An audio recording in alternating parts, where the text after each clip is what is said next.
L'enfant noir. Chapitre 3. Souvent, j'allais passer quelques jours à Tindican, un petit village à l'ouest de Kouroussa. Ma mère était née à Tindican, et sa mère, ses frères continuaient d'y habiter.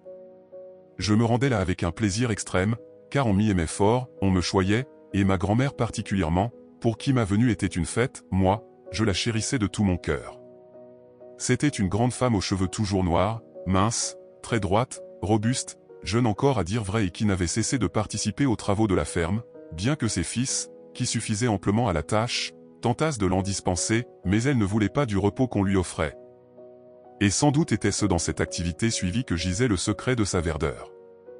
Elle avait perdu son mari très tôt, trop tôt, et moi, je ne l'avais pas connu. Il arrivait qu'elle me parlât de lui, mais jamais longtemps, des larmes interrompaient bientôt son récit, si bien que je ne sais rien de mon grand-père, rien qui le peigne un peu à mes yeux, car ni ma mère ni mes oncles ne me parlaient de lui. Chez nous, on ne parle guère des défunts qu'on a beaucoup aimés. On a le cœur trop lourd sitôt qu'on évoque leurs souvenirs. Quand je me rendais à Tindican, c'était le plus jeune de mes oncles qui venait me chercher. Il était le cadet de ma mère et à peine sorti de l'adolescence, aussi me semblait-il très proche encore de moi. Il était naturellement gentil, et il n'était pas nécessaire que ma mère lui recommandât de veiller sur moi, il le faisait spontanément. Il me prenait par la main, et je marchais à ses côtés, lui, tenant compte de ma jeunesse, rapetissait ses pas, si bien qu'au lieu de mettre 2 heures pour atteindre Tindican, nous en mettions facilement 4, mais je ne m'apercevais guère de la longueur du parcours, car toutes sortes de merveilles la coupaient. Je dis « merveille » parce que Kouroussa est déjà une ville et qu'on n'y a pas le spectacle qu'on voit aux champs et qui, pour un enfant des villes, est toujours merveilleux. À mesure que nous avancions sur la route, nous délogions ici un lièvre, là un sanglier, et des oiseaux partaient dans un grand bruit d'ailes, parfois aussi nous rencontrions une troupe de singes, et chaque fois je sentais un petit pincement au cœur, comme plus surpris que le gibier même que notre approche alertait brusquement. Voyant mon plaisir, mon oncle ramassait des cailloux, les jetait loin devant lui, ou battait les hautes herbes avec une branche morte pour mieux déloger le gibier.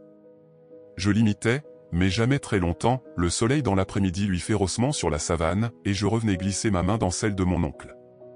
De nouveau nous marchions paisiblement. « Tu n'es pas trop fatigué ?» demandait mon oncle. « Non. Nous pouvons nous reposer un moment, si tu veux. » Il choisissait un arbre, un capoquier ou un héré, dont l'ombre lui paraissait suffisamment dense, et nous nous asseyions. Il me contait les dernières nouvelles de la ferme, les naissances, l'achat d'une bête, le défrichement d'un nouveau champ ou les méfaits des sangliers, mais c'était les naissances surtout qui éveillaient mon intérêt. « Il est né un veau, disait-il. »« De qui ?» demandai-je, car je connaissais chaque bête du troupeau. « De la blanche. »« Celle qui a les cornes comme un croissant de lune ?»« Celle-là même. »« Ah. Et le veau, comment est-il ? » ?»« Beau. »« Beau. » Avec une étoile blanche sur le front. « Une étoile ? » ?»« Oui, une étoile. » Et je rêvais un moment à cette étoile, je regardais l'étoile. Un veau avec une étoile, c'était pour faire un conducteur de troupeau. Mais, dis donc, il doit être beau. Disais-je. Tu ne peux rien rêver de plus joli. Il a les oreilles si roses, que tu les croirais transparentes. J'ai hâte de le voir. Nous irons le voir en arrivant ? Sûrement. Mais tu m'accompagneras ? Bien sûr, Froussard. Oui, j'avais peur des grandes bêtes cornues. Mes petits camarades de Tindican s'en approchaient de toutes les manières, se suspendaient à leurs cornes, allaient jusqu'à leur sauter sur le dos, moi, je me tenais à distance. Quand je partais en brousse avec le troupeau, je regardais les bêtes paître, mais je ne m'en approchais pas de trop près, je les aimais bien, mais leurs cornes m'intimidaient. Les veaux, eux, n'avaient pas de cornes, mais ils avaient des mouvements brusques, inattendus, on ne pouvait trop se fier à eux. « Viens », disais-je à mon oncle. Nous nous sommes assez reposés. J'avais hâte d'arriver. Si le veau était dans l'enclos, je pourrais le caresser. Dans l'enclos, les veaux étaient toujours tranquilles. Je mettrais un peu de sel sur la paume de ma main, et le veau viendrait lécher le sel, je tirais sa langue doucement râper ma main. « Pressons le pas », disais-je. Mais mes jambes ne supportaient pas qu'on les pressât tant, elles ralentissaient, et nous continuions notre route sans hâte, nous flânions. Mon oncle me racontait comment le singe-ci était pris pour dindonner la panthère qui s'apprêtait à le dévorer, ou comment le rapalmiste avait fait languir l'hyène toute une nuit pour rien. C'étaient des histoires 100 fois entendues, mais auquel je prenais toujours plaisir, mes rires levaient le gibier devant nous. Avant même d'atteindre Tindican, j'apercevais ma grand-mère venue à notre rencontre. Je lâchais la main de mon oncle et je courais vers elle en criant. Elle me soulevait et me pressait contre sa poitrine, et moi, je me pressais contre elle, l'entourant de mes bras, comme éperdu de bonheur. « Comment vas-tu, mon petit époux » disait-elle. « Bien. » criai-je. « Bien. Mais est-ce bien vrai cela ?» Et elle me regardait, elle me palpait, elle regardait si j'avais les joues pleines et elle me palpait pour voir si j'avais autre chose que la peau sur les os. Si l'examen la satisfaisait, elle me félicitait, mais quand ses mains ne rencontraient que maigreur, la croissance m'amaigrissait ou elle gémissait. « Voyez-vous ça » disait-elle. « On ne mange donc pas à la ville ? Tu n'y retourneras pas avant de t'être convenablement remplumé. C'est compris ? Oui, grand-mère. Et ta mère ? Et ton père ? Ils se portent tous bien chez toi ? Et elle attendait que je lui eusse donné des nouvelles de chacun, avant de me reposer à terre. Est-ce que le trajet ne l'a pas trop fatiguée ? Demandait-elle à mon oncle. Du tout, disait mon oncle. Nous avons marché comme des tortues, et le voici prêt à courir aussi vite qu'un lièvre. Dès lors, à demi rassurée, elle me prenait la main, et nous partions vers le village. Nous faisions notre entrée dans le village, moi entre ma grand-mère et mon oncle, mes mains logées dans les leurs. Et sitôt les premières cases atteintes, ma grand-mère criait. « Bonnes gens, voici mon petit époux qui est arrivé. » Les femmes sortaient de leurs cases et accouraient à nous, en s'exclamant joyeusement. « Mais c'est un vrai petit homme !» s'écriait-elle. « C'est vraiment un petit époux que tu as là. » Beaucoup me soulevaient de terre pour me presser contre leur poitrine. Elles aussi examinaient ma mine et mes vêtements, qui étaient des vêtements de la ville, et elles déclaraient tout splendide, elles disaient que ma grand-mère avait bien de la chance d'avoir un petit époux tel que moi. De partout elles accouraient, de partout elles venaient m'accueillir, oui, comme si le chef de canton en personne eût fait son entrée dans Tindican, et ma grand-mère rayonnait de joie. Ainsi assaillie à chaque case, répondant à l'exubérance des commères, donnant des nouvelles de mes parents, il fallait largement 2 heures pour franchir les quelques 100 ou 200 mètres, qui séparaient la case de ma grand-mère des premières cases que nous rencontrions. Et quand ces excellentes femmes nous quittaient, c'était pour surveiller la cuisson d'énormes plâtés de riz et de volaille, qu'elles n'allaient pas tarder à nous apporter pour le festin du soir. Aussi fussé-je même arrivé maigre comme un clou à Tindican, j'étais assuré d'en repartir, 10 jours plus tard, tout rebondi et luisant de santé. La concession de mon oncle était vaste. Si elle était moins peuplée, et de loin, que la nôtre, si elle n'avait pas la même importance, elle s'étendait généreusement comme il en va à campagne, où la place ne fait pas défaut. Il y avait les enclos pour les vaches, pour les chèvres, il y avait les greniers à riz et à mil, à manioc et à arachide, à gombo, qui sont comme autant de petites cases dressées sur des socles de pierre pour les préserver de la humidité. À l'exception de ces enclos et de ces greniers, la concession de mon oncle différait peu de la nôtre, simplement la palissade qui la défendait, était plus robuste, au lieu de roseaux tressés, on s'était servi, pour la bâtir, de solides piquets de bois coupés dans la forêt proche. Quant aux cases, elles n'étaient pas autrement construites que les nôtres, mais elles étaient plus primitives. Mon oncle Lansana, en tant qu'aîné, avait hérité de la concession à la mort de mon grand-père. En fait, mon oncle avait un jumeau qui aurait pu le supplanter, mais Lansana avait vu le jour le premier, et chez nous, c'est le premier-né des jumeaux qui est tenu pour aîné.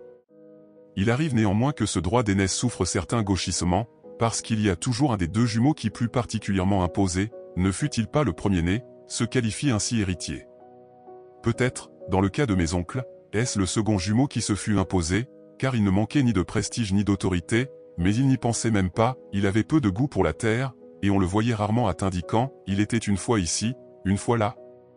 En vérité le hasard seul et ses lointaines visites faisaient connaître où il était, il avait le goût de l'aventure dans le sang.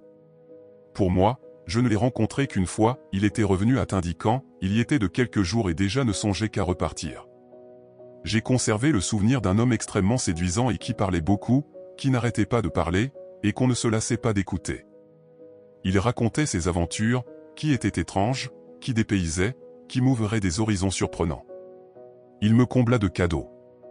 S'était-il spécialement mis en frais pour l'écolier que j'étais, ou n'obéissait-il qu'à sa nature? Je ne sais pas. Quand je le vis repartir vers de nouvelles aventures, je pleurais. Quel était son nom? Je ne m'en souviens plus, peut-être ne l'ai-je jamais su.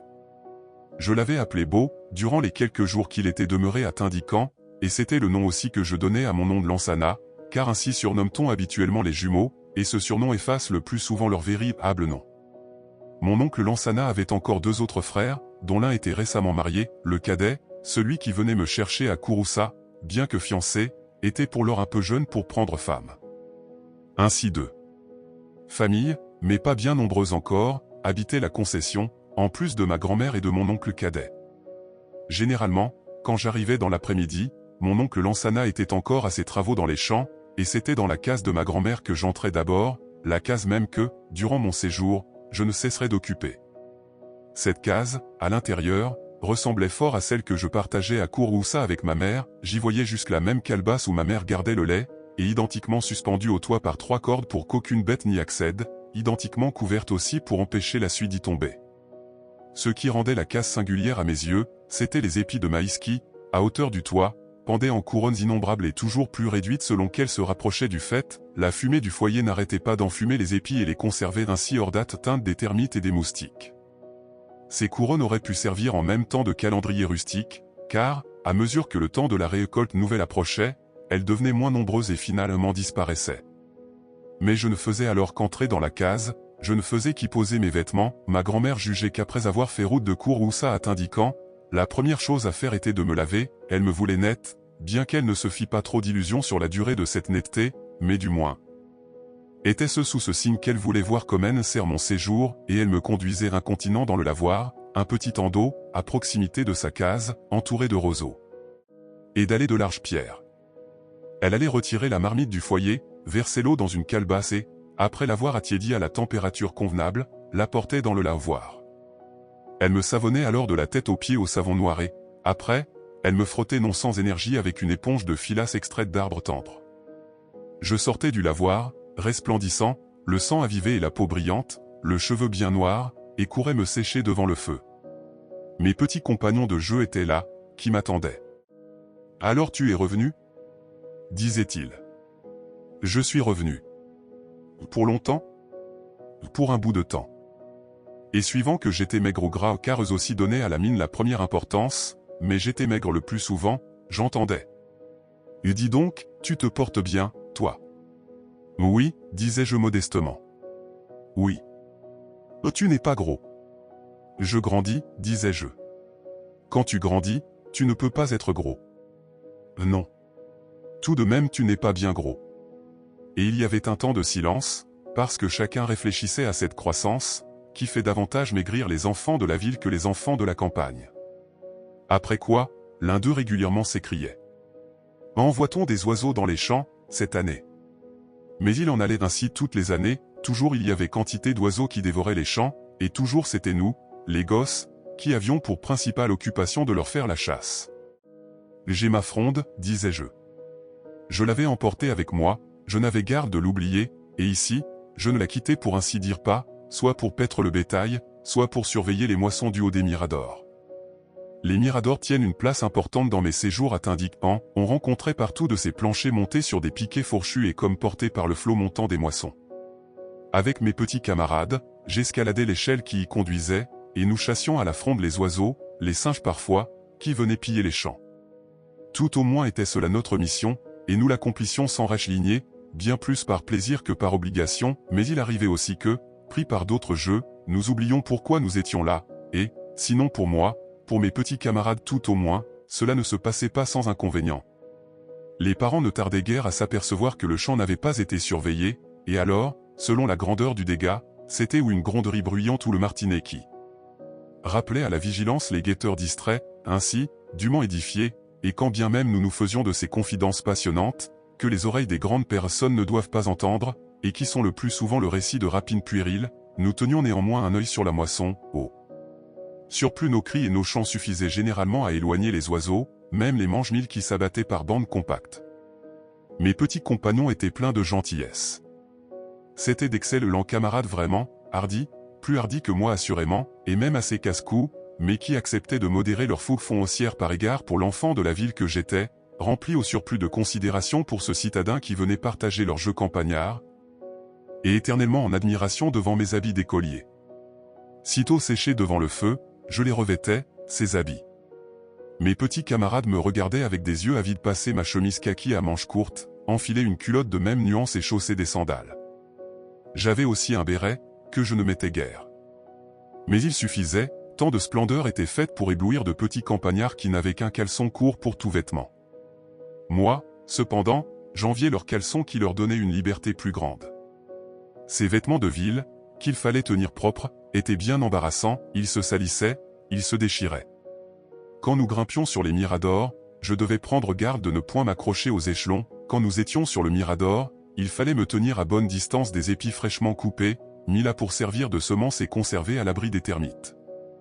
Et quand nous allumions un feu pour cuire les lézards ou les mulots que nous avions tués au lance-pierre, je ne devais pas m'approcher trop, moins encore me hasarder à vider le produit de notre chasse. Le sang eût taché mes habits, les cendres les eussent noircis, il me fallait regarder vider lézards et mulots, garnir l'intérieur de sel, avant de les poser sur la braise, même pour les déguster, toutes sortes de précautions étaient nécessaires.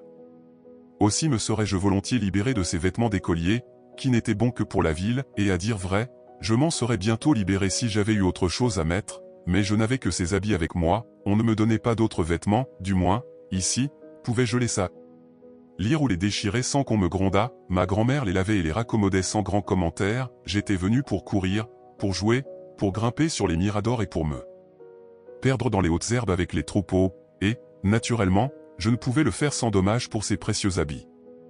Cueillait à sa manière, qui était timide. Il parlait peu.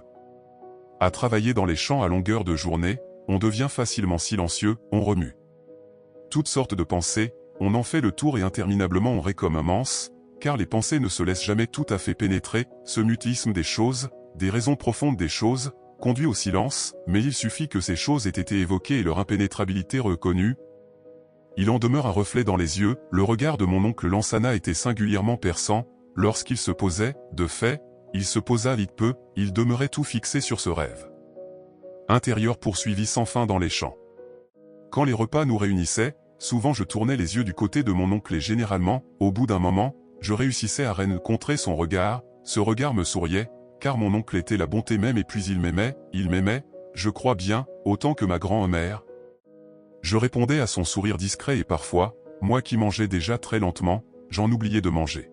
« Tu ne manges pas » disait alors ma grand-mère. « Si, je mange » disais-je. « Bon » disait ma grand-mère. « Il s'agit de tout manger. » Mais il était hors de question naturellement de vider tous les plats de viande et de riz, qu'on avait accumulés pour ce festin de joyeuses arrivées, et ce n'était pas que mes petits copains niaidassent de toutes leurs dents, on les avait invités, et ils y allaient de tout cœur, avec un appétit de jeunes loups, mais c'était trop. C'était décidément trop, on ne pouvait arriver à bout d'un tel repas. Regarde mon ventre comme il est rond. Entendais-je me dire. Oui, les ventres étaient ronds et, assis à proximité du feu, une laborieuse digestion nous eût conduit au sommeil, si notre sang eût été moins vif. Mais nous, les petits, nous avions une palabre à tenir, une palabre comme les grands, nous ne nous étions plus vus depuis des semaines, parfois depuis des mois, et nous avions tant de choses à nous conter, tant d'histoires nouvelles à raconter, et c'était l'heure. Des histoires, bien sûr, nous en connaissions tous, nous en connaissions en quantité, mais dans le tas, il s'en trouvait toujours qu'on allait entendre pour la première fois, et c'était celle-là qu'autour du feu on attend impatiemment, c'étaient les conteurs de ces histoires-là qu'on attendait d'applaudir. Ainsi achevai-je cette première journée de campagne, sauf à courir à quelques tam-tam, mais ce n'était pas fait chaque soir, le tam-tam, atteint indiquant, ne retentissait pas chaque soir.